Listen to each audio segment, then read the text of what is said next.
नमो लोये सौहरिहन्ताणम् नमो लोये सौहृदानम् नमो लोये सौभागिर्याम् नमो लोये सौजयानम् नमो लोये सौत्रिकालवती सावनम् ओंकारमिन्दु संयुक्त नित्यम् जयन्ति योगिनः कामदम् मोक्षदम् चैव ओंकाराय नमो नमः मङ्गलम् भगवान् वीरो मङ्गलम् गौतमोऽग्नि मङ्गलम् कुन्कुण्डार्यो विजेन्द्रमोऽस्तु मङ्गलम् नमः समरिसाराय स्वानुभूत्या तथा स्थिति स्वभावाय भवाय सर्वाः विभाव नियुक्त निराकार।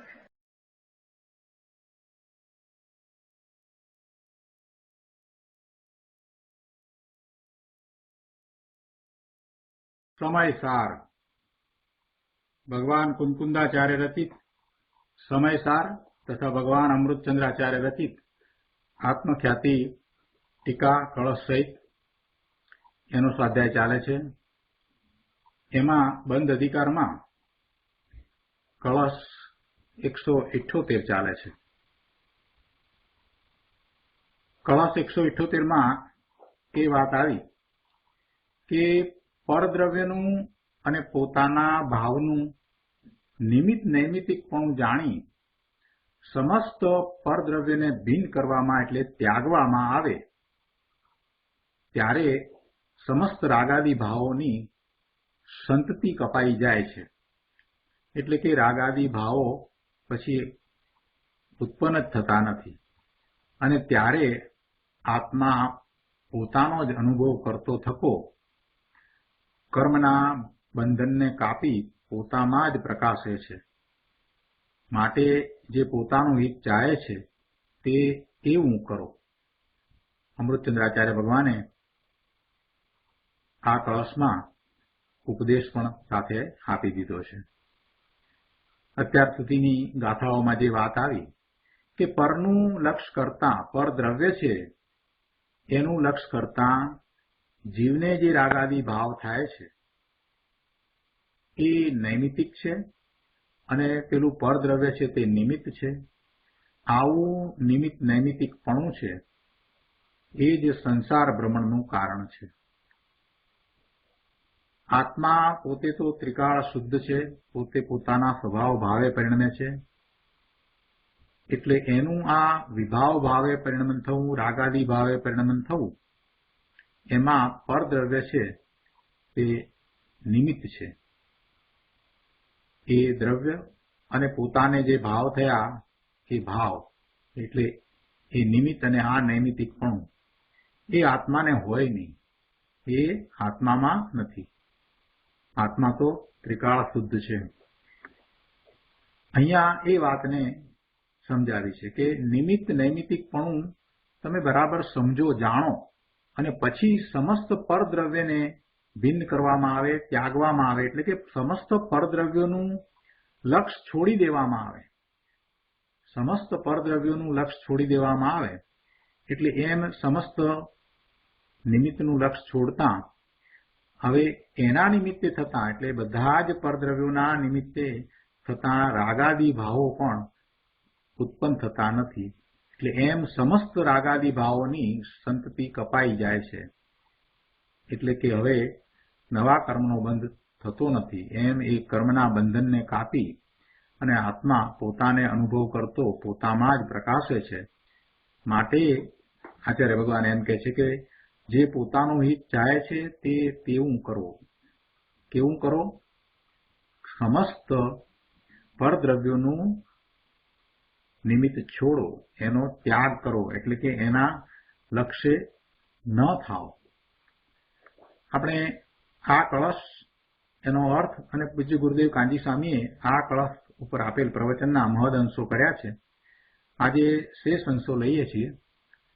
પ્રવચન રત્નાકર ભાગ 8મો પાના નંબર 362 એમાં અહીંયા ત્રીજા પેરેગ્રાફમાં કહે છે કે સર્વ રાગ સંતતિને ઉખેડી નાખવાનો ઈચ્છુક પુરુષ સમસ્ત પરદ્રવ્યને બળથી ભિન્ન કરીને અર્થાત પરદ્રવ્ય તરફનું પૂર્ણ લક્ષ છોડીને અને પૂર્ણ સ્વભાવથી ભરેલા પૂર્ણ આનંદના નાથનો પૂર્ણ આશ્રય કરીને સર્વ પરદ્રવ્ય તરફનું પૂરેપૂરું લક્ષ છોડીને, પૂર્ણ લક્ષ છોડીને, બિલકુલ પછી એના તરફ લક્ષ નથી, અને સર્વ પરદ્રવ્ય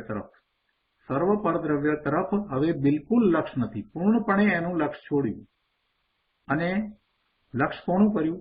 તો કે પૂર્ણ સ્વભાવથી ભરેલા પૂર્ણ આનંદના નાથ એનો પૂર્ણ આશ્રય કરીને, એટલે એનું લક્ષ કરીને, પોતાના જ્ઞાન દર્શનના ઉપયોગને ધ્રુવ તરફ ઢાળીને, એમ પોતાના સ્વરૂપનો આશ્રય કરીને અતિશયપણે વહેતું જે પૂર્ણ એક સંવેદન તેનાથી યુક્ત થયો થકો પોતાના આત્માને પામે છે. સ્વરૂપનું લક્ષ કર્યું એટલે એવા સ્વરૂપની પ્રાપ્તિ થાય છે.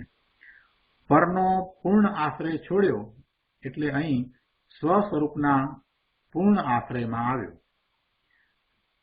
પરનો આશ્રય પૂર્ણપણે છોડ્યો. પરદ્રવ્યો, સમસ્ત પરદ્રવ્યોનો આશ્રય જ્યારે પૂર્ણપણે છોડ્યો એટલે હવે અહીં સ્વસ્વરૂપના પૂર્ણ આશ્રયમાં આવ્યો, અને ત્યારે એને પૂર્ણ આનંદનું વેદન આવ્યું એમ કહે છે. પૂર્ણ પરદ્રવ્ય તરફનો આશ્રય છોડીને પૂર્ણ સ્વરૂપ ભગવાન આત્માનો પૂર્ણ આશ્રય કર્યો, ત્યાં પર્યાયમાં પૂર્ણ સ્વસંવેદન પ્રગટ થયું, એટલે કે આત્માની અનુભૂતિ થઈ, સ્વાનુભૂતિ થઈ, અને એ જ આત્મપ્રાપ્તિ થઈ. આવી સૂક્ષ્મ વાત છે પ્રભુ. અહીંયા 5મા પેરેગ્રાફમાં કહે છે કે પૂર્ણ એક સંવેદન તેનાથી યુક્ત આત્માને પામે છે. એનો અર્થ શું? ગુરુદેવ સમજાવે છે કે જો આ તો સિદ્ધાંતની વાત કરી દીધી છે.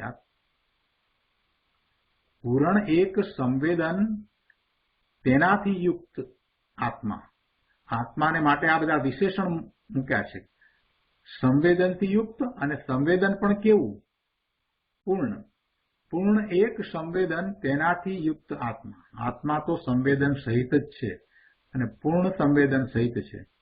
એમાં કાંઈ ગોપવાપણું છે જ નહીં. એવા પૂર્ણ એક સંવેદનથી યુક્ત આત્મા છે, અને એવા આત્માને આ પામે છે.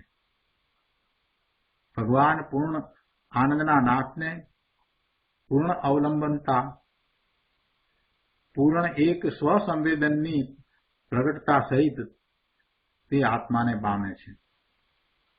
હવે કહે છે કે જેથી જેણે કર્મબંધને મૂળથી ઉખેડી નાખ્યું છે એવો આ ભગવાન આત્મા મૂળથી કેમ ઉખેડી નાખ્યું છે?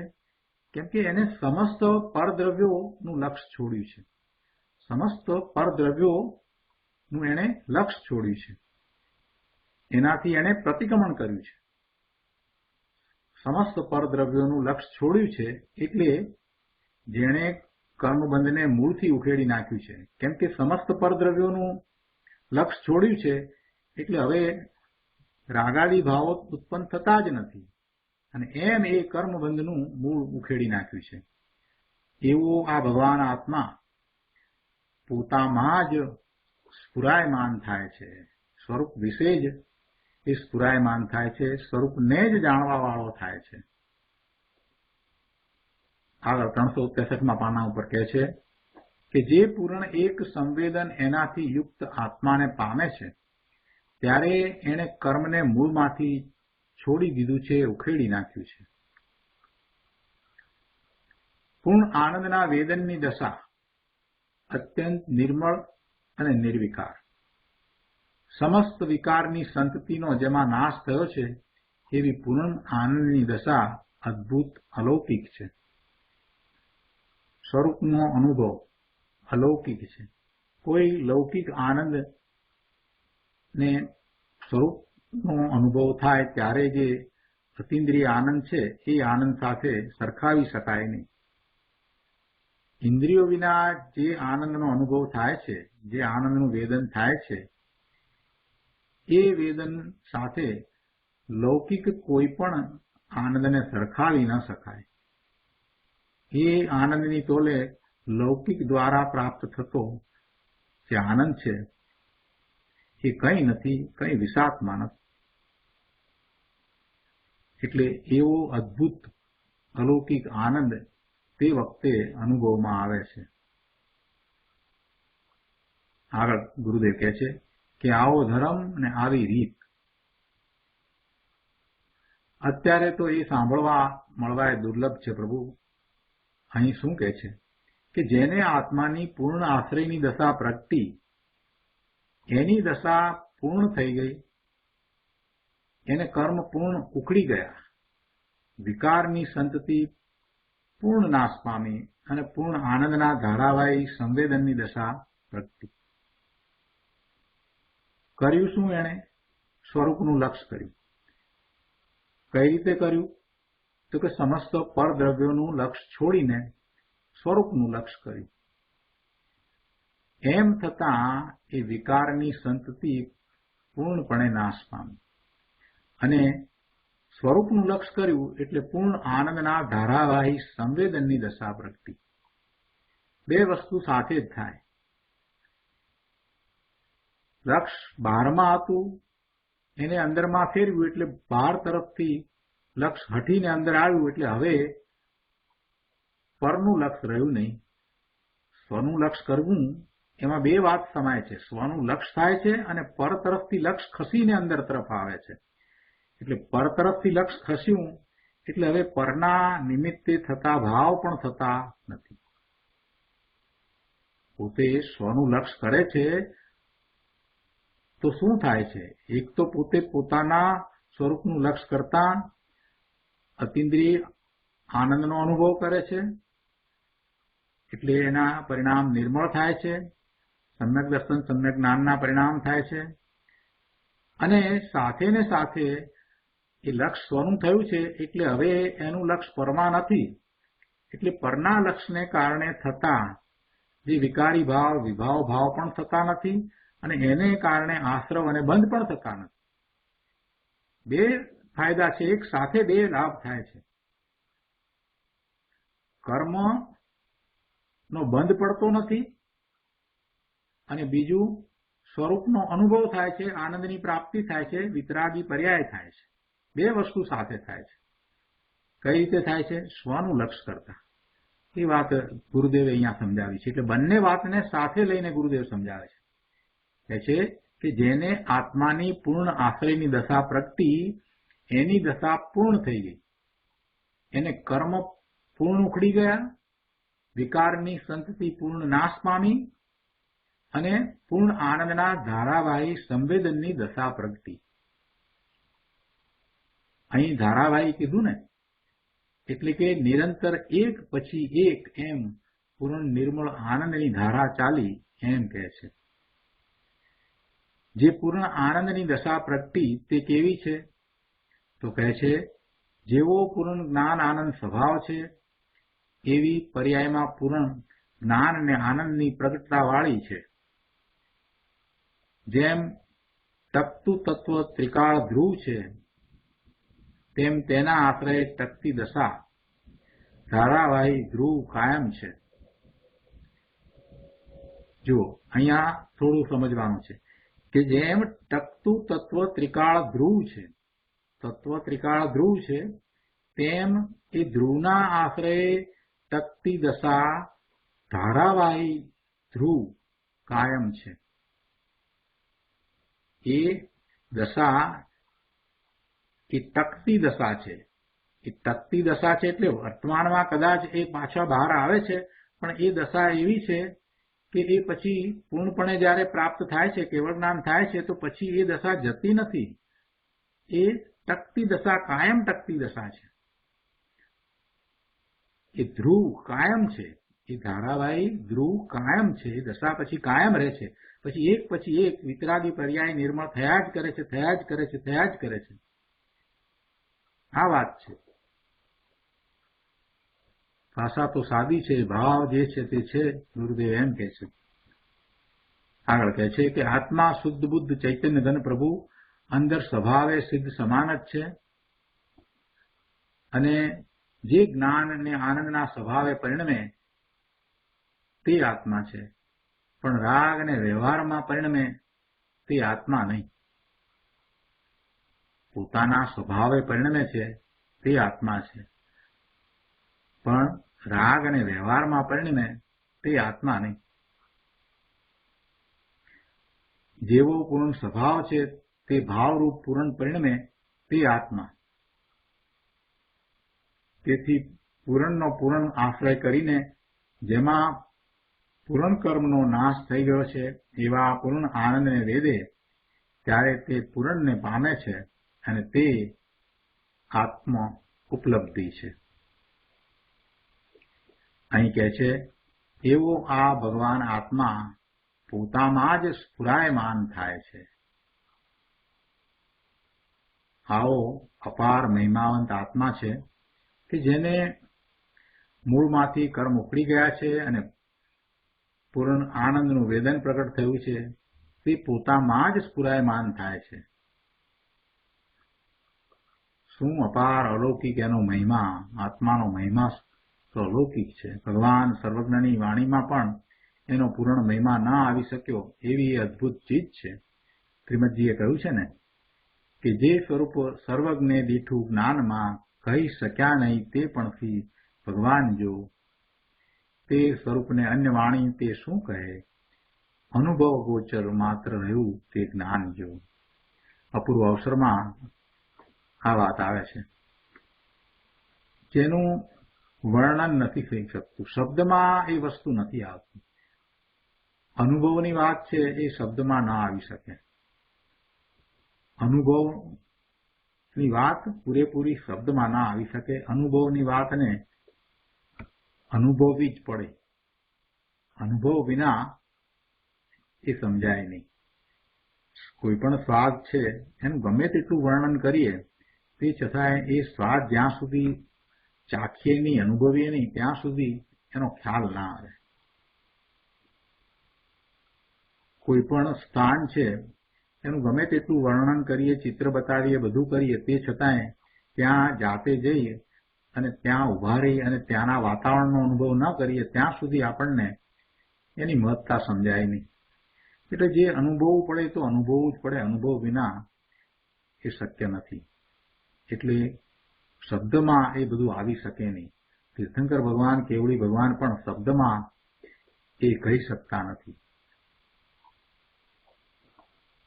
આવો ભગવાન આત્મા જેણે કર્મને મૂળથી ઉખેડી નાખ્યા છે તે પોતામાં જ સ્ફુરાયમાન પ્રગટ થાય છે.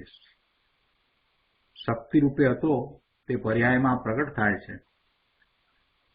એકલા અમૃતથી કળશ ભર્યો છે. ગુરુદેવ કહે છે કે આ આવો કળશ, અમૃત ચંદ્રાચાર્યનો આવો કળશ એ અમૃતથી ભર્યો છે. સ્ફુરાયમાન થાય છે એટલે શું કે પૂર્ણ સ્વભાવનો પૂર્ણ આશ્રય લઈને પૂર્ણ કર્મને પૂર્ણ ઉખેડી નાખીને પર્યાયમાં પૂર્ણ આનંદ સહિત પ્રગટ થાય છે. શક્તિ રૂપે હતો તે વ્યક્તિ રૂપે પર્યાયમાં પૂર્ણ પ્રગટ થાય છે.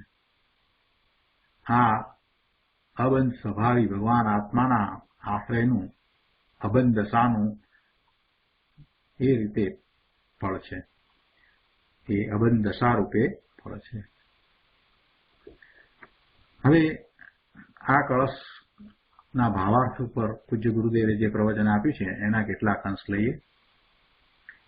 છેલ્લા બે કળશ છે ને 178 અને પછી 179 એમ છેલ્લા બે કળશ છે. આ અધિકારની બધી ગાથાઓ તો પૂરી થઈ. એટલે હવે જે કળશ હોય એમાં તો અમૃતચંદ્રાચાર્ય ભગવાન એ જ રીતે વાત કરે. છેલ્લી વાત જે આવી હોય એ જ બંધ અધિકાર છે ને, એટલે વાત પણ એવી જ લીધી છે કે એ અબંધ સ્વરૂપને પ્રાપ્ત કરે છે તો શું થાય છે એની વાત લીધી છે. અહીંયા ભાવાર્થ ઉપરના પ્રવચનમાં બીજા પેરેગ્રાફમાં કહે છે કે સમસ્ત પરદ્રવ્યમાં તો દેવ, ગુરુ, શાસ્ત્ર સુદ્ધા બધાય આવી ગયા. એ બધાય પરદ્રવ્ય છે. એટલે સમસ્ત પરદ્રવ્યો કહેતા સઘળું આવી જાય છે, બધું આવી જાય, કાંઈ બાકી રહેતું નથી. અને એ કહે છે કે સમસ્ત પરદ્રવ્ય છે એ બધા સ્વથી જુદા, એટલે મારાથી જ ભિન્ન છે. હું સ્વ અને આ બીજું બધું પર, એ બધા મારાથી ભિન્ન છે. એમ વિવેક એટલે ભેદ જ્ઞાન કરીને જો એને વિવેક કહ્યું છે. સ્વ અને પરની ભિન્નતા, સ્વથી પર જુદું છે એમ જ્યારે કહીએ તો એ વિવેક થયો. એમાં પરદ્રવ્યમાં દેવગુરુ શાસ્ત્ર છે એ પણ મારાથી ભિન્ન છે એમ જ્યારે કહેવામાં આવે તો એમાં અવિવેક નથી થતો, ઉલટો એ તો વિવેક છે. આપણે એમ કહીએ કે તીર્થંકર ભગવાન, કેવળી ભગવાન પણ મારાથી જુદા ભિન્ન છે, હું સ્વ અને એ પર, તો એમ કહેવામાં કાંઈ અવિવેક નથી થતો, અવિનય નથી થતો. ઉલટું એ તો વિવેક છે, એ તો ભેદ જ્ઞાન છે કે જેમ છે તેમ જાણ્યું. જે પર છે તેને પર જાણ્યું અને સ્વ છે તેને સ્વ જાણ્યું. સ્વ અને પરનું એકત્વ કરવામાં આવે તો મિથ્યાત્વ થાય. એટલે સ્વ અને પરને જેમ છે તેમ જુદા જાણવામાં આવે, એવું ભેદ જ્ઞાન કરવામાં આવે, એને તો વિવેક કહ્યો છે. એને તો વિવેક કહ્યો. અહીંયા તો લૌકિકમાં તો લોકો શું કહે છે કે ભગવાન સાથે લીન થઈ ગયા, ભગવાન સાથે, એટલે તીર્થંકર ભગવાન કે કેવળી ભગવાન કે સિદ્ધ ભગવાન સાથે એમની ભક્તિ કરતા કરતા એમાં એ લીન થઈ ગયા, એમની સાથે. હવે એમની સાથે ક્યાંથી થવાય? એ દ્રવ્ય જુદું, આ દ્રવ્ય જુદું, એટલે એમ માનવું, એવી માન્યતા કરવી એ મિથ્યાત્વ છે. કોઈ પરની સાથે, કોઈ પરદ્રવ્ય સાથે આ સ્વદ્રવ્ય એકરૂપ થઈ શકતું જ નથી. સ્વ સ્વ જ રહે છે, સ્વનું પોતાનું પરિણમન છે અને સ્વ પોતે પૂર્ણ છે, એને કોઈની અપેક્ષા નથી. એટલે સ્વથી જે પર છે તેને પર જ જાણવું અને એમ જાણવું એ જ વિવેક છે. એ વિવેક છે. એનાથી ઊંધું સ્વની સાથે બીજાને ભેળવીને જાણવું એ અવિવેક છે. એ અવિવેક છે, એ મિથ્યાત્વ છે. અહીંયા કહે છે કે એ બધા પર એ મારાથી જુદા, મારાથી ભિન્ન છે એમ વિવેક, ભેદ જ્ઞાન કરીને પરદ્રવ્યથી લક્ષ હટાવી લેવું, એનું નામ પરદ્રવ્યને ભિન્ન કરવું, એનું નામ પરદ્રવ્યને ત્યાગવું. પરદ્રવ્યને ત્યાગવું નથી, પરદ્રવ્ય તરફના લક્ષને ત્યાગવાનું છે. પરદ્રવ્ય તરફ લક્ષ થાય છે એ લક્ષ ન થવું એમ કરવાનું છે. થઈ ગયું છે એ તો પર્યાય વીતી ગઈ, પણ હવે પરદ્રવ્ય તરફ લક્ષ નથી થતું. એટલે ખરેખર તો ત્યાગમાં પણ એમ જ છે કે હવે નવી પર્યાય જે છે એ પરદ્રવ્યનું લક્ષ કરવા વાળી નથી થઈ, એને બદલે સ્વદ્રવ્યનું લક્ષ કરવા વાળી થઈ. એમ એ પરદ્રવ્યને ત્યાગીને પરદ્રવ્ય તરફથી લક્ષને હટાવીને સ્વ તરફ જાય છે, સ્વ ભણી ચૂકે છે. પરદ્રવ્યથી લક્ષ હટાવી લેવું, એનું નામ પરદ્રવ્યને ભિન્ન કરવું, પરદ્રવ્યને ત્યાગવું છે. શું કહ્યું કે શુદ્ધ આનંદકંદ પ્રભુ પોતે સ્વતત્વ છે.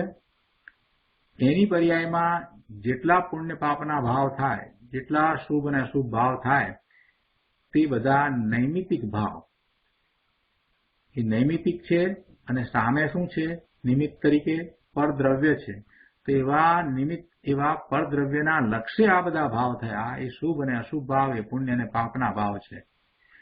હવે જ્યારે પરદ્રવ્યને તેના લક્ષ્ય થતો વિકાર, પરદ્રવ્ય અને તેના લક્ષ્ય થતો વિકાર, એ બેનું લક્ષ છોડી દે ત્યારે એણે પરદ્રવ્યનો ત્યાગ કર્યો એમ કહેવામાં આવે છે.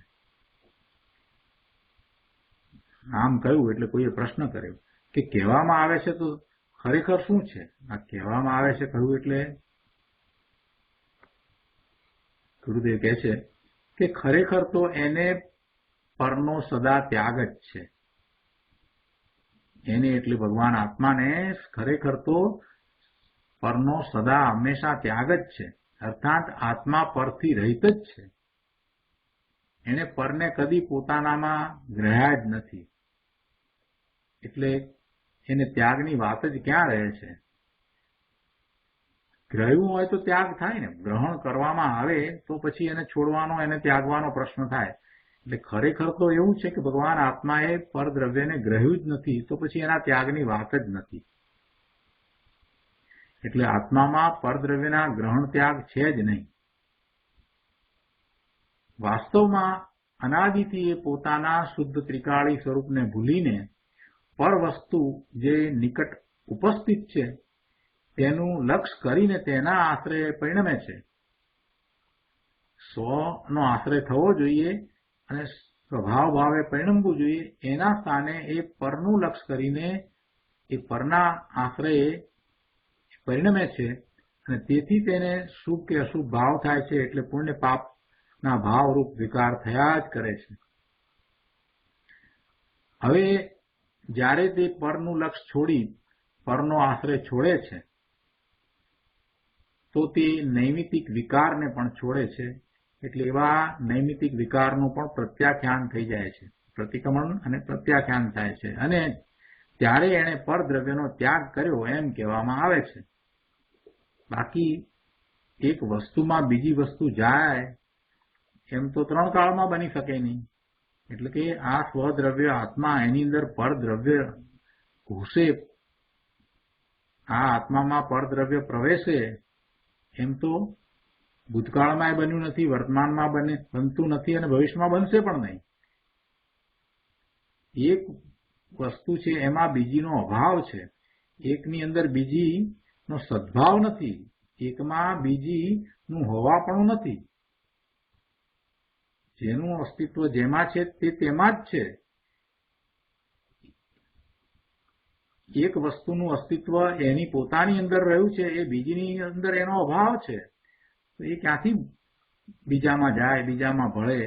એટલે 3 કાળમાં એ તો શક્ય જ નથી કે પર વસ્તુને આત્મા ગ્રહણ કરે એટલે પર દ્રવ્ય છે એ આત્મામાં ઘૂસે પેસે, એ તો શક્ય જ નથી. અરે એ પર દ્રવ્યના લક્ષ્ય થયેલા વિકારી ભાવ એ પણ આત્મામાં પેસતા નથી, ઘૂસતા નથી, રહેતા નથી. એ પણ આત્મામાં રહેતા નથી. એવું ભગવાન આત્મા શક્તિશાળી સમર્થ છે કે ગમે તેવા વિકારી ભાવ થયા હોય, કનિષ્ઠમાં કનિષ્ઠ ભાવ થયા હોય, ખરાબમાં ખરાબ ભાવ થયા હોય, તો પણ એ ભગવાન આત્મામાં પેસતા નથી. ગમે તેટલી એની તીવ્રતા હોય તે છતાં પણ એ ભાવ ભગવાન આત્માને કાંઈ નુકસાન પહોંચાડતા નથી. એટલે બીજા પરદ્રવ્ય આત્મામાં ઘૂસે તો વાત જ એક બાજુ રહી. એને પોતાને જે ભાવ થયા ભૂતકાળમાં, અનંત ભાવ એને કર્યા, એ અનંત ભાવ થયા, અનંતકાળમાં અનંત ભાવ કર્યા, એમાંનો એક પણ ભાવ આત્મામાં ઘૂસ્યો નથી. એને આત્માને મલિન કર્યો નથી, આત્માને બગાડ્યો નથી. એટલે એ તો બનતું જ નથી. કેમ કે આત્મામાં એવી શક્તિ પડી છે, એવા ગુણ પડ્યા છે કે જેને કારણે કોઈ પણ ભાવ આત્મામાં પ્રવેશ પામે નહીં. આત્મા તો 3 કાળ પોતે શુદ્ધ છે અને જેટલા જેમ ગુણ છે એવું જ એનું શુદ્ધ નિર્મળ પરિણમન છે. એવો જ આત્મા છે. અહીંયા 365માં પાના ઉપર બીજા પેરેગ્રાફમાં કહે છે કે જ્યારે તે સ્વદ્રવ્યના આશ્રયમાં આવે ત્યારે એટલે જેટલે દરજ્જે તે પરદ્રવ્યનો આશ્રય છોડે છે તેટલો તેને સ્વનો આશ્રય થાય છે. સ્વના આશ્રયમાં આવે ત્યારે જેટલે દરજ્જે તે પરદ્રવ્યનો આશ્રય છોડે છે તેટલો તેને સ્વનો આશ્રય થાય છે અને તેટલે દરજ્જે તેને રાગાદી કર્મ કપાઈ જાય છે. જ્યારે તે પૂર્ણ પરદ્રવ્યનો આશ્રય છોડે છે, સમસ્ત પરદ્રવ્યનો આશ્રય છોડે છે અને એ પણ પૂર્ણપણે છોડે છે, ત્યારે તેને સ્વદ્રવ્યનો પૂર્ણ આશ્રય થાય છે અને ત્યારે એને સમસ્ત રાગ આદિની સંતતિ કપાઈ જાય છે. આવી ધર્મની વાત બહુ સૂક્ષ્મ છે પ્રભુ. લોકો પોતાની મતિ કલ્પનાએ ધર્મ માની બેઠા છે. સુભાવ કરતા શુદ્ધ થાય એવી લોકોની માન્યતા છે, તે બરાબર નથી. જો અહીંયા બીજી થોડી વધારે સ્પષ્ટતા ગુરુદેવે કરી છે.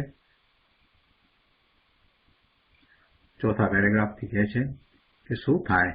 રળવું, કમાવું ને ખાવું એમ બિચારા સલવાઈ ગયા છે. આ બધા જીવો રળવામાં, કમાવા, ખાવા પીવામાં અને એમ જ એ સંસારના કામ આડે નવરા પડતા નથી. એટલે તત્વનો અભ્યાસ પણ કરે નહીં અને આમ ને આમ આ જીવન ચાલ્યું જાય છે, અવસર વીતી જાય છે. પ્રભુ આ વાત કરી, કરુણા કરીને વાત કરી એટલે કોઈ કે સામો પ્રશ્ન કર્યો, કે છે કે ખાવા રોટલા તો જોઈએ ને, એટલે રળવું કમાવવું તો પડે ને.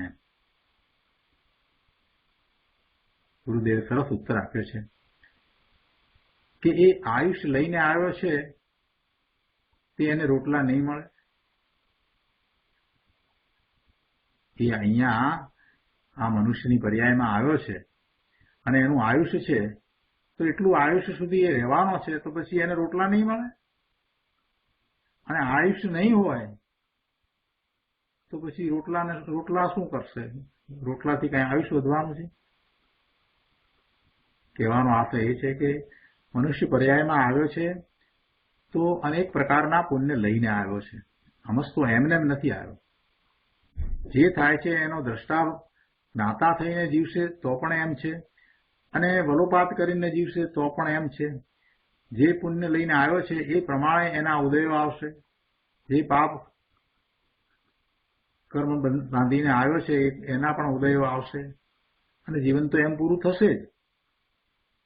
ફક્ત એને સમજવાની જરૂર છે. એને એ પૂર્વના પુણ્ય પાપના ઉદયો છે, એનાથી પોતે ભગવાન આત્મા જુદો છે, એ વાત એને સમજવાની છે. બાકી બીજું બધું તો થવાનું છે, તે થાય જ છે. એ તો બધું લઈને જ આવ્યો છે, એવો કહેવાનો આશય છે ગુરુદેવનો કે ખાવા રોટલા જોઈશે. પણ ભાઈ એ આયુષ લઈને આવ્યો છે, પુણ્ય પણ લઈને આવ્યો છે, તો એને રોટલા નહીં મળશે. તો એ પાછો પ્રશ્ન કર્યો. શંકા બહુ પડે ને, ભય બહુ લાગે. મિથ્યા દ્રષ્ટિને ભય બહુ હોય, સમ્યક દ્રષ્ટિને ભય ન હોય.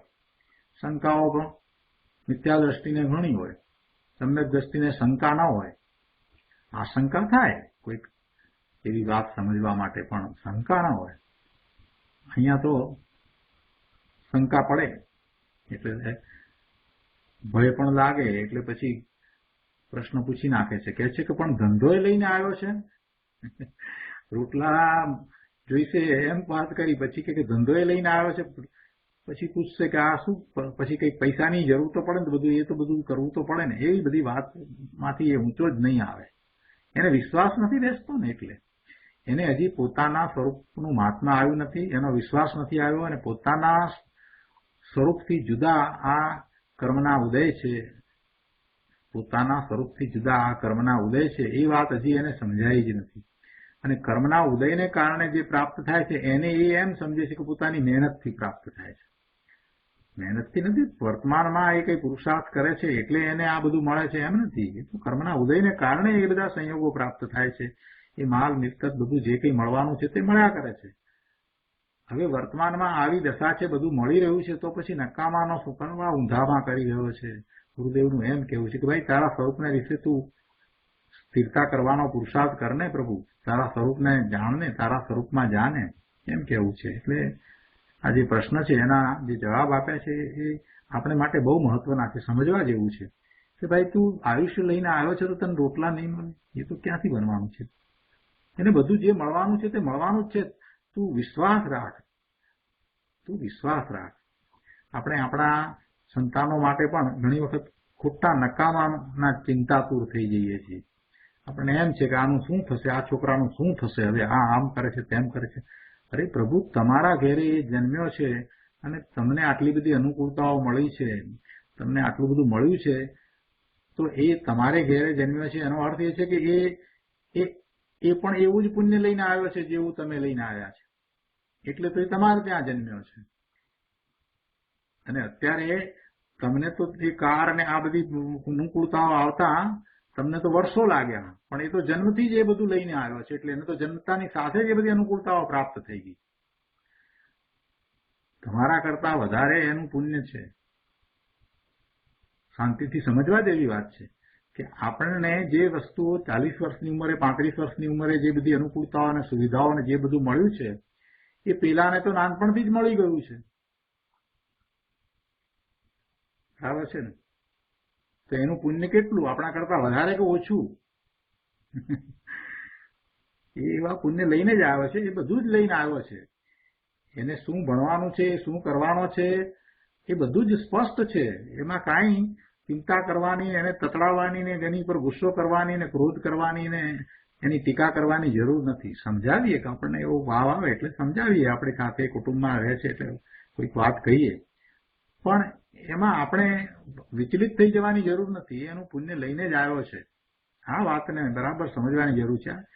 જો જીવનમાં આપણે માત્ર સ્વાધ્યાય કરીએ એટલે ધર્મ થઈ ગયો એમ નહીં, પણ જે સ્વાધ્યાયમાંથી જે વસ્તુ આપણને પ્રાપ્ત થઈ છે એ આપણા રોજિંદા જીવનમાં પણ એનો લાભ આપણને થવો જોઈએ.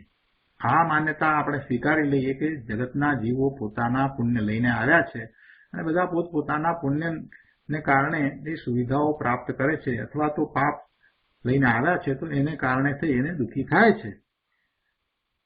આટલું જો સમજાવીએ તો પછી એના પ્રત્યે આપણને એ રાગ કે દ્વેષ થવાનો પ્રશ્ન ઉપસ્થિત થાય નહીં. પછી તો એમ જ થાય કે આ તો બધું જે છે તે છે. હવે અત્યારે વર્તમાનમાં મારે શું કરવું એનો જ પછી વિચાર કરવાનો રહે. આ તો બધું બરાબર છે, જે મળવાનું છે મળ્યું જ છે. હવે વર્તમાનમાં હું શું કરું? વર્તમાન મારો છે. વર્તમાનમાં આ અનુકૂળતાઓ મળી એનો ઉપયોગ હું કેવી રીતે કરું? આ અનુકૂળતાઓ મને આટલી મળી છે તો હું શાસ્ત્ર અભ્યાસ કરું, મારા સ્વરૂપને વિશે વિચાર કરું, મારા સ્વરૂપની પ્રાપ્તિનો હું ઉપાય કરું. આ બધું થવું જોઈએ. ભવિષ્યમાં અમારું શું થશે ને અમને ઇન્સ્યોરન્સ નહીં હોય તો શું થશે ને અમારું, અરે આ બધા વિચારો છોડો. તમે તમારું પુણ્ય લઈને આવ્યા છો તો એ વખતે બધું નિશ્ચિત જ છે. જે થવાનું છે તે નિશ્ચિત છે.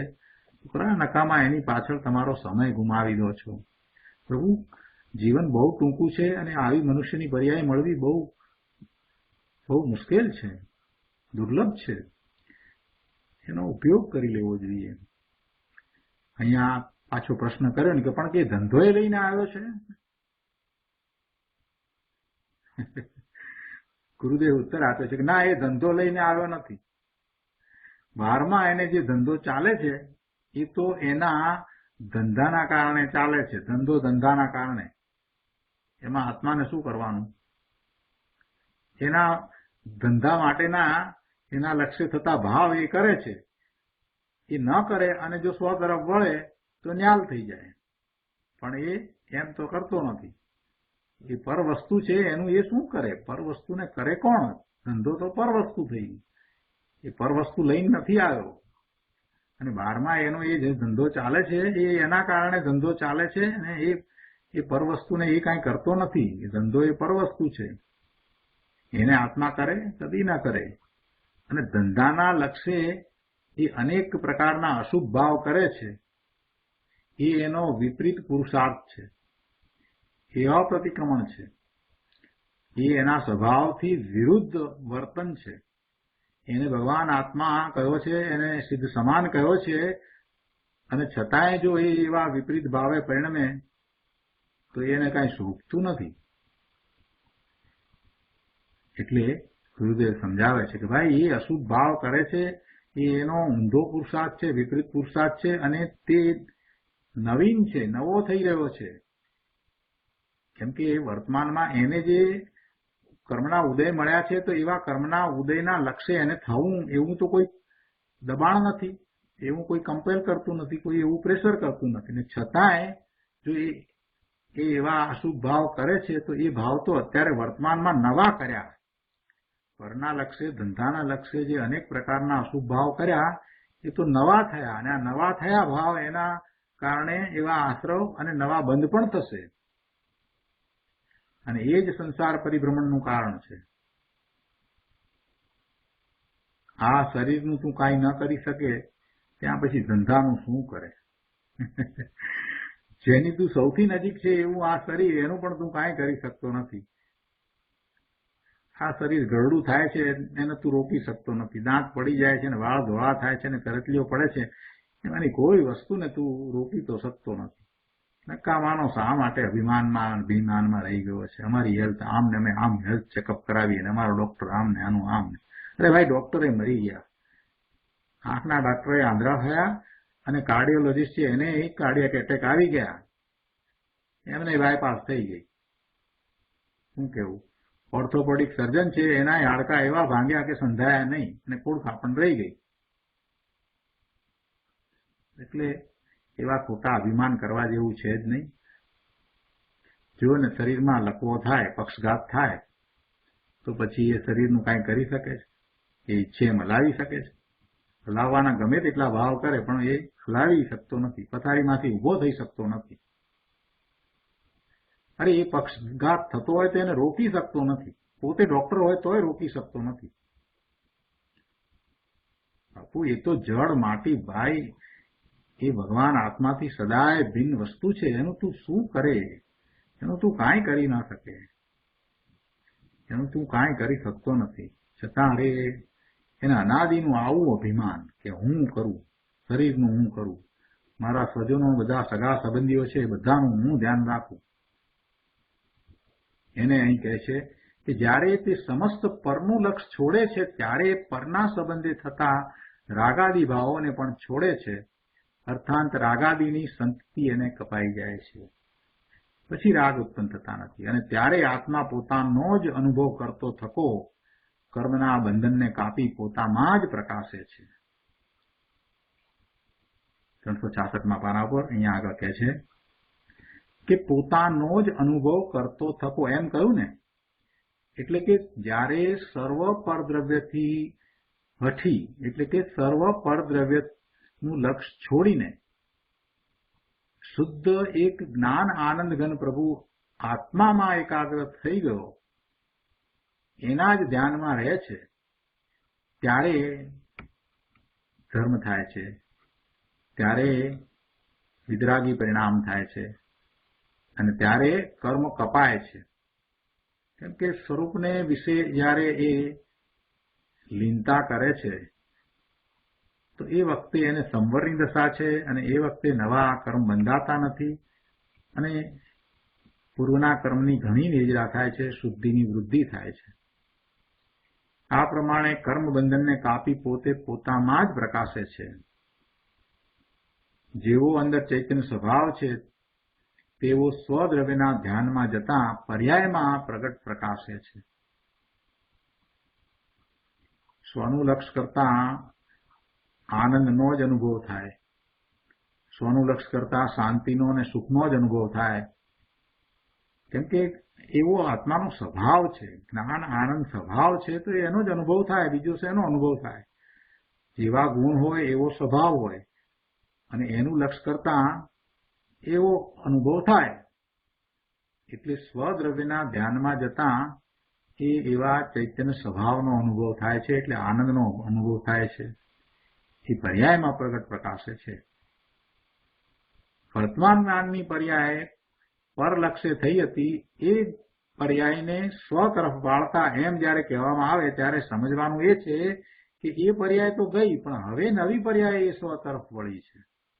નવી પર્યાય જે ઉત્પન્ન થઈ તે સ્વનું લક્ષ કરવા વાળી થઈ, એ ધ્રુવનું લક્ષ કરવા વાળી થઈ, એ ધ્રુવનું લક્ષ કરવા વાળી થઈ છે. એ પર્યાયની અંદર વાળી એટલે જૂની પહેલી પર્યાય હતી, પરનું લક્ષ કરતી હતી, એ તો એક સમયની હતી, એ તો પતી ગઈ. પણ એમાં કહેવાનો આશય એ છે કે હવે જે નવી પર્યાય ઉત્પન્ન થઈ એ ધ્રુવનું લક્ષ કરવા વાળી, એ સ્વનું લક્ષ કરવા વાળી છે. એ અનુભવે છે પોતાનું જેવું સ્વરૂપ છે એને. સ્વરૂપ કેવું છે? જ્ઞાન આનંદ રૂપ સ્વરૂપ છે, તો એવા સ્વરૂપનો એ અનુભવ કરે છે. એટલે એમ એ સ્વદ્રવ્યના આશ્રયે એને સુખ શાંતિ જ્ઞાન અને આનંદનો અનુભવ થાય છે. લક્ષ સ્વનું કરે ત્યારે એવું જ્ઞાન આનંદ સુખ શાંતિનો અનુભવ થાય છે. અહીંયા 366માં પાના ઉપર નીચે છઠ્ઠા પેરેગ્રાફમાં કહે છે કે માટે જે પોતાનું હિત ચાહે છે તે એવું કરો. આ ઉપદેશ આપ્યો છે. કહે છે કે જુઓ આ ઉપદેશ, એમ કે ભગવાન આપણને સંબોધીને કહ્યું છે, સાધકને સંબોધીને કહ્યું છે, કરુણા કરીને આ ઉપદેશ આપ્યો છે.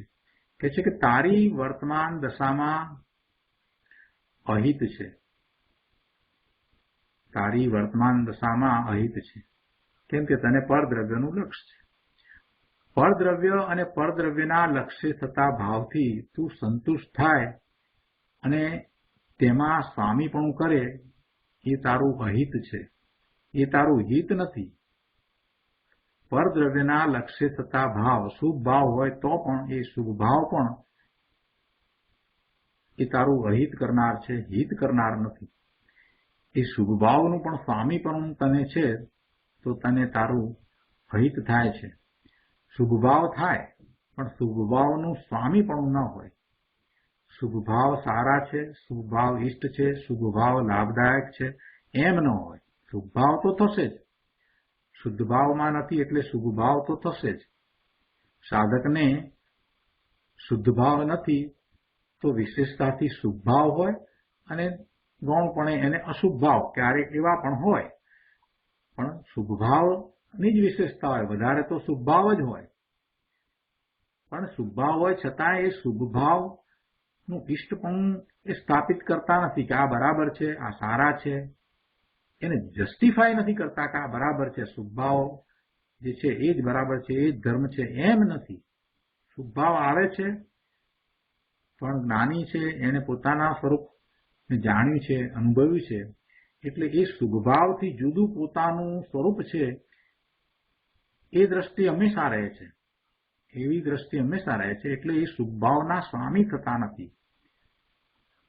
કે છે કે ભાઈ એવા પરના લક્ષ્ય થતા ભાવથી તું સંતોષાઈ જાય, સંતુષ્ટ થાય છે અને એવા ભાવનું સ્વામી પણ તું કરે છે તો એમાં તારું હિત નથી, એ તો તારું અહિત છે. માટે જો તને હિતની એટલે કલ્યાણની એટલે કે સુખની ભાવના છે તો અંદર સુખધામ પ્રભુ આત્મા છે. સુખનું ધામ ભગવાન આત્મા પોતાનું નિજ શુદ્ધ સ્વરૂપ છે.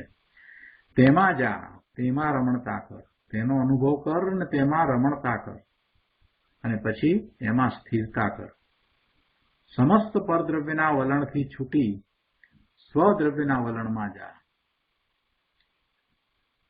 તારું સ્વદ્રવ્ય પ્રભુ એકલા જ્ઞાન ને આનંદથી ભરેલું છે. તું જ્ઞાન આનંદનો દરિયો છો અને નાથ, માટે તેમાં જઈ ત્યાં જ અંતર નિમગ્ન થા. અને એમ કરતા સર્વ અહિતનો નાશ થઈ સમ્યક દર્શન જ્ઞાન ચારિત્રરૂપ નિર્મળ નિરાકુળ આનંદ અને શાંતિની દશા પ્રગટ થશે અને એ જ હિત છે. પરથી ખસીને સ્વના આશ્રયમાં જવું અને રહેવું. સ્વના આશ્રયમાં જવું અને ત્યાં જ ઠરવું, સ્વના આશ્રયે જ ઠરવું. આ એક જ હિતનો, મોક્ષનો, સુખનો, શાંતિનો, આનંદનો માર્ગ છે. બાકી પરના લક્ષ્ય ગમે તેવા શુભભાવ હોય તો પણ એના સ્વામી થઈને, એના કર્તા થઈને જે કાંઈ કરે છે એનાથી તો ભવના ભ્રમણ થાય છે. તો આ રીતે આપણે આ કળશ અહીંયા પૂરો કરીએ છીએ. કળશ 178 પૂરો થાય છે. હવે બંધ અધિકાર પૂર્ણ કરતા તેના અંત મંગળ રૂપે જ્ઞાનના મહિમાનું, એના મહિમા કરતું એવું કાવ્ય કહે છે. જ્ઞાનના મહિમાના અર્થનું કળશ કાવ્ય કહે છે. અમૃતચંદ્રાચાર્ય ભગવાન આ બંધ અધિકારનો છેલ્લો કળશ હવે કહે છે. કળશ 179. રાગાદિનામ ઉદયમ તેમ ધારયત કારણાનામ કાર્યમ બંધમ વિવિધમ અધુના સત્ય એવ પ્રણુદ્ય જ્ઞાન જ્યોતિ ક્ષપિતતિમિરમ સાધુ સન્નત મેતત સ્વદ્યદ્વેત પ્રસરમ પરઃ કોપી નાશ્યાવૃણોતિ. કળશ 179 એના અર્થમાં કહે છે કે કારણના રાગાદિ નામ ઉદયમ, બંધના કારણરૂપ જે રાગાદિક, બંધના કારણરૂપ જે રાગાદિક એટલે રાગાદિક ભાવ, તેમના ઉદયને અદયમ એટલે દયા વિના, નિર્દય રીતે, અદયમ નિર્દય રીતે અર્થાત ઉગ્ર પુરુષાર્થથી, દારયત એટલે વિદારતી કાર્યમ વિવિધમ બંધમ તે રાગાદિકના કાર્યરૂપ નાનાવરણ આદિ અનેક પ્રકારના બંધને અધુના સદ્ય એવ હમણાં તત્કાળ જ પ્રણુદ્ય દૂર કરીને એતત જ્ઞાન જ્યોતિ ક્ષપિત તિમિરમ આ જ્ઞાન જ્યોતિ કે જેણે અજ્ઞાનરૂપી અંધકારનો નાશ કર્યો છે તે સાધુ સંધમ તે સારી રીતે સજ્જ થઈ તદ્વત યદ્વત એવી રીતે સજ્જ થઈ કે અશ્ય પ્રસરમ અપરહ અપીન આવૃણુથી કે તેના ફેલાવને બીજું કોઈ આવરી શકે નહીં. શું કહે છે કે બંધના કારણરૂપ જે રાગાદિક ભાવો તેમના ઉદયને નિર્દય રીતે અર્થાત ઉગ્ર પુરુષાર્થથી વિદારતી થકી તે રાગાદિકના કાર્યરૂપ અનેક પ્રકારના બંધને હમણાં તત્કાળ જ દૂર કરીને આ જ્ઞાન જ્યોતિ ઉત્પન્ન થઈ છે. એટલે એના માટે કહે છે કે આ જ્ઞાન જ્યોતિ કે જેણે અજ્ઞાનરૂપી અંધકારનો નાશ કર્યો છે તે સારી રીતે સજ્જ થઈ એવી રીતે સજ્જ થઈ કે તેના ફેલાવને બીજું કોઈ આવરી શકે નહીં. જ્ઞાન જ્યોતિ એવી ઉત્પન્ન થઈ કે એના ફેલાવને બીજું કોઈ આવરી શકે નહીં. જ્ઞાન જ્યોતિ એ શું કર્યું તો કે એને અજ્ઞાનરૂપી અંધકારનો નાશ કર્યો અને સારી રીતે સજ્જ થઈને એ એવી સજ્જ થઈ કે એના ફેલાવને બીજું કોઈ આવરી શકે નહીં. એટલે કે જ્ઞાનને કોઈ અટકાવી શકે નહીં. જ્ઞાન જ્યોતિ એવી પ્રગટ થઈ કે એને કોઈ અજ્ઞાન ભાવ અટકાવી શકે નહીં, બીજું કોઈ એને અટકાવી ન શકે એવી એ ઉત્પન્ન થઈ. અને કઈ રીતે તો કે બંધના કારણરૂપ જે રાગાદિક ભાવ એને ઉગ્ર પુરુષાર્થથી દૂર કરીને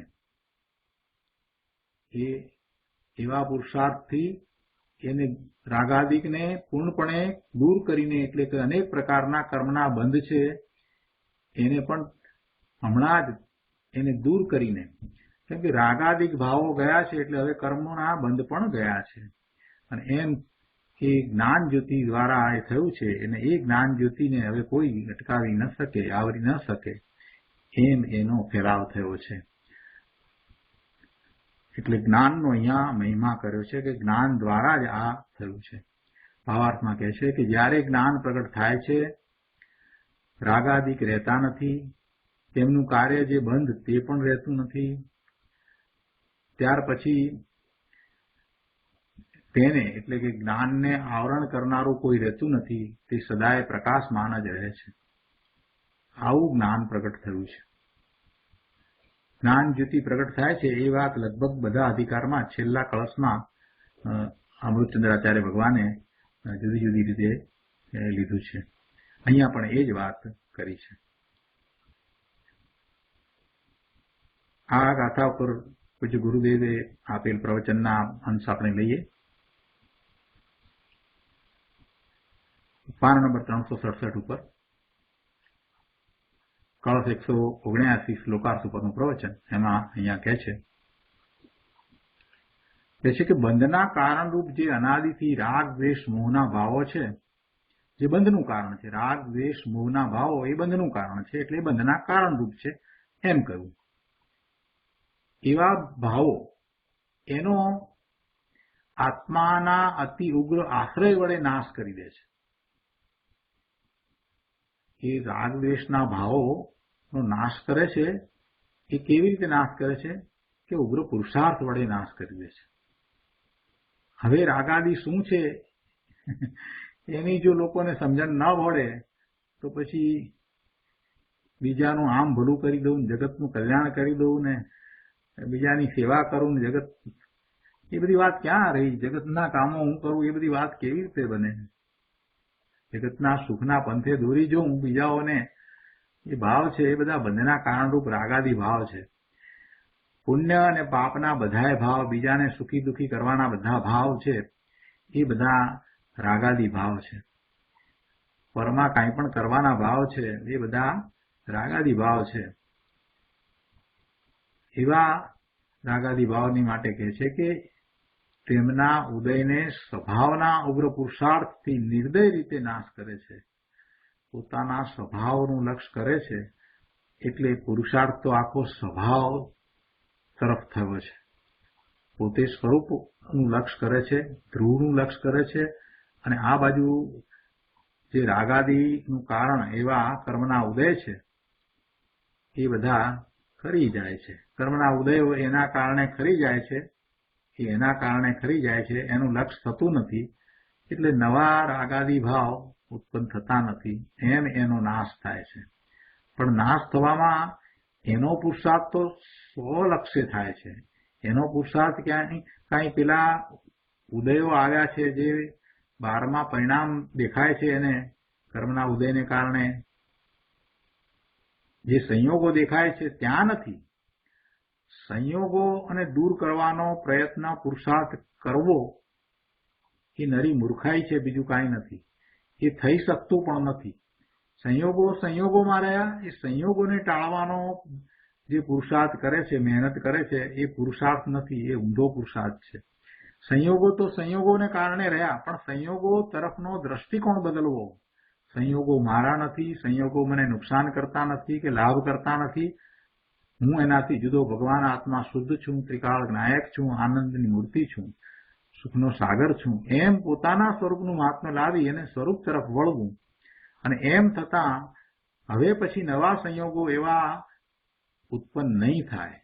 બાકી જે સંયોગો આવ્યા છે એ સંયોગોને ટાળવાનો પ્રયત્ન કરવો, અથવા તો હવે એવા સંયોગો ન આવે માટે કંઈક બહારમાં કરવું, એ તો નરી મૂર્ખાઈ છે, બીજું કાંઈ નથી. કેમ કે પૂર્વે જે કર્મ બાંધ્યા છે એના ઉદય તો આવવાના છે. હવે એને તું અટકાવી શકવાનો નથી, એટલે બહારમાં પ્રયત્ન કરવાથી એ કાંઈ ફરક નહીં પડે. જે કરવાનું છે તે અંદરમાં કરવાનું છે, સ્વરૂપનું લક્ષ્ય કરીને પુરુષાર્થ કરવાનો છે. એ વાત અહીંયા તો કહે છે કે એ બંધના કારણરૂપ રાગાદી ભાવ છે. પુણ્ય અને પાપના બધાય ભાવ બંધના કારણરૂપ રાગાદી ભાવ છે. કર્મબંધના કારણરૂપ એ રાગાદી ભાવ છે. તેમના ઉદયને સ્વભાવના ઉગ્ર પુરુષાર્થથી નિર્દય રીતે નાશ કરે છે.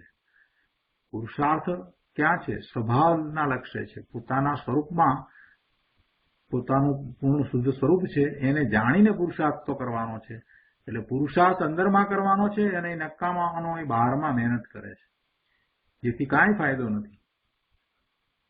કે છે તેમના ઉદયને સ્વભાવના ઉગ્ર પુરુષાર્થથી નિર્દય રીતે નાશ કરે છે. એટલે એની પુરુષાર્થની દિશા જ ખોટી છે. ધર્મને સમજ્યો નથી એટલે એની પુરુષાર્થની દિશા છે ને ખોટી છે. બહારમાં મહેનત કરી રહ્યો છે. બહારમાં કાંઈ મહેનત કરવાથી કાંઈ વળવાનું નથી. બહારમાં મહેનત કરતા કાંઈ વળવાનું નથી. જ્યાં એનું કારણ છે એને સમજ્યો નથી એટલે એવા ઊંધા પુરુષાર્થ થાય છે. સ્વરૂપનું લક્ષ્ય ન થયું, પરનું લક્ષ્ય થયું એટલે રાગાદી થયા, એટલે કર્મ બંધાયા. આ વાતને જો સમજ્યો હોય તો પછી એના મૂળ કારણને તપાસતા એને ખ્યાલ આવે છે કે મારે પરનું લક્ષ્ય કરવા જેવું છે જ નહીં, મારે સ્વનું લક્ષ્ય કરવા જેવું છે. એ વાત તરત સમજાય છે. એટલે પુરુષાર્થ પછી ત્યાં અંદરમાં જ થાય છે. સ્વભાવનો ઉગ્ર પુરુષાર્થ છે એટલે કે સ્વરૂપનું લક્ષ્ય કરીને ઉગ્ર પુરુષાર્થ થાય છે. સ્વરૂપમાં રહેવાનો ત્યાં લીનતાનો પુરુષાર્થ થાય છે. અને એમ થતાં સર્વ પર દ્રવ્યો તરફથી લક્ષ્ય ખસી જાય છે. સ્વદ્રવ્યનું લક્ષ્ય થતા એને એ વિતરાગી પરિણામ થાય છે અને પછી કર્મબંધ થતા નથી. એમ એ કર્મનો નાશ થાય છે. પોતે પોતાના શુદ્ધ એક જ્ઞાન આનંદ સ્વભાવમાં સંલગ્ન રહે છે, પોતાના સ્વભાવમાં જ રહે છે, તો રાગ ઉત્પન્ન જ થતો નથી. એને રાગનો નિર્દય રીતે નાશ કરે છે એમ કહેવાય છે. અંદર નિર્દોષ નિર્વિકાર ચિન્મૂર્તિ પ્રભુ આત્મા બિરાજે છે, તેનો આશ્રય લેતા નિર્દોષ નિર્વિકાર દશા થાય અને સદોષ દશા જાય. દોષ સહિતની જે દશા હતી એ દશા પછી થતી નથી, રહેતી નથી. એમ એ સદોષનો નાશ કરે છે. એમ કહેવામાં આવે છે. તો આ રીતે આપણે આજનો સ્વાધ્યાય અહીંયા સુધી રાખીએ છીએ. સુખધામ બોલી અને આજનો સ્વાધ્યાય પૂરો કરીએ છીએ. સુખધામ અનંત સુસંત ચરી દિન રાત રહે તદ જ્ઞાન મહી પ્રશાંતિ અનંત સુધામય છે પ્રણમુ પદ તે વરતે